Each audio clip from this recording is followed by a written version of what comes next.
اللہ جس چیز کو تمہارے دل سے نہیں نکالتا اس میں تمہارے لیے کوئی راز رکھتا ہے۔ جو خیال دل سے جاتا نہیں وہ اکثر دعا کی صورت میں اختیار کر لیتا ہے۔ کبھی کبھی دل کا لگاؤ آزمائش نہیں، اللہ کا امتحان ہوتا ہے۔ اللہ تمہیں اس چیز سے دور نہیں کرتا، شاید وہی تمہارے قریب آنے کا ذریعہ ہو۔ جس چیز کا خیال بار بار آئے اسے اللہ سے مانگنا شروع کر دو۔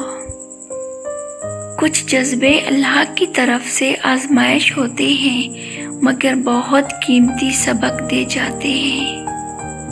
جو تمہارے دل میں بس جائے اور پھر نکلے نہیں، شاید وہی تمہاری تقدیر ہے۔ اللہ تمہیں وہی سوچنے دیتا ہے جس میں تمہارے لیے کوئی حکمت ہو۔ دل کی ضدیں کبھی اللہ کی رضا سے جڑ جاتی ہیں۔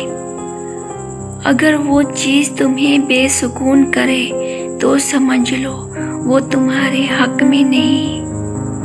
اللہ دل میں وہی خیال ڈالتا ہے جو کسی نہ کسی دن دعا بن جاتا ہے۔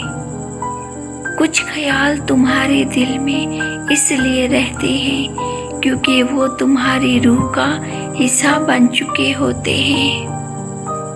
اللہ خاموشی سے تمہارے صبر کو دیکھ رہا ہوتا ہے جب تم بار بار وہی سوچتے ہو۔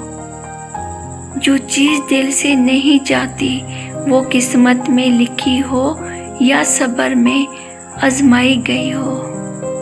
کبھی کبھی ایک خیال تمہیں رب کے قریب لے آتا ہے۔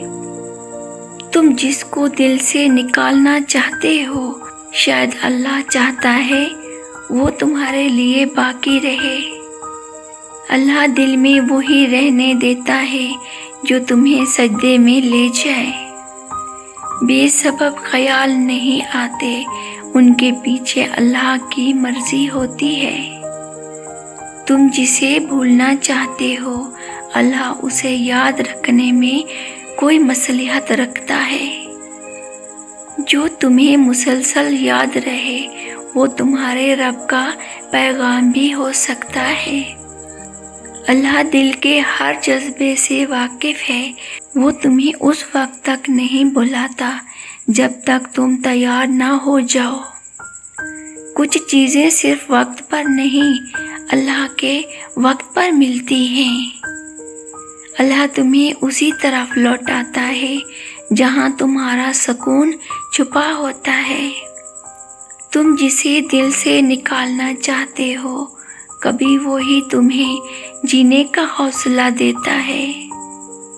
اللہ تمہارے خیالوں کا بھی رازدار ہے، اس پر بھروسہ رکھو۔ جب کوئی بات دل سے نکلتی نہیں تو وہ کبھی دعا، کبھی آنسو، کبھی امید بن جاتی ہے۔ اللہ تمہیں کسی چیز کا عادی نہیں بناتا بغیر کسی مقصد کے۔ تم جسے بار بار سوچو وہی تمہارے صبر کا معیار بن جاتی ہے۔